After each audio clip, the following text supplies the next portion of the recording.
Сәлем достар, бүгін сіздермен үйде бауырсақ жасаймыз. Қарапайым, дәмі де керемет.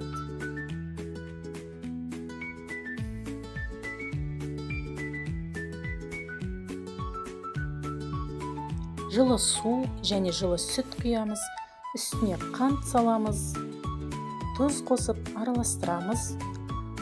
Құрғақ ашытқы қосып 5-10 минутқа қоямыз.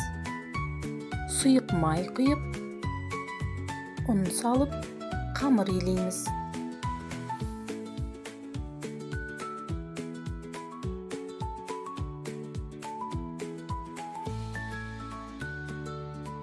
Қамырды тым қатты илеп тастамаймыз, жұмсақ болғаны дұрыс.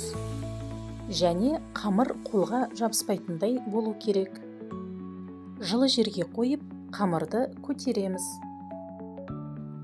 Көтерілген соң, қолмен жай басып, екінші рет көтерілуге қалдырамыз.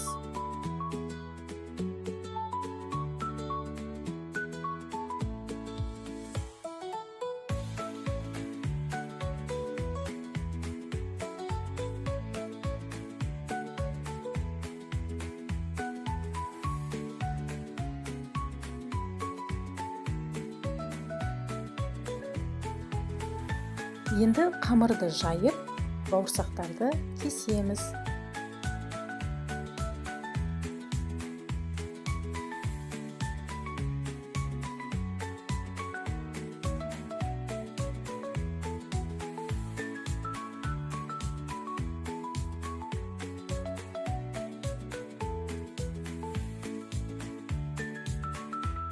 Май қызғанша бетін жауып қоя тұрамыз.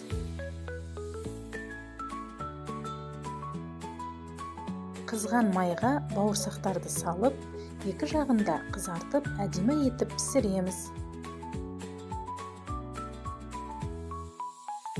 Міне, бауырсақтарымыз дайын. Сырты қытырлақ, іші жұмсақ үлпілдеген бауырсақтар.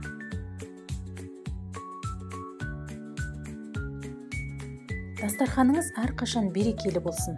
Рецепт ұнаса, лайк басып, жазылып қойыңыз.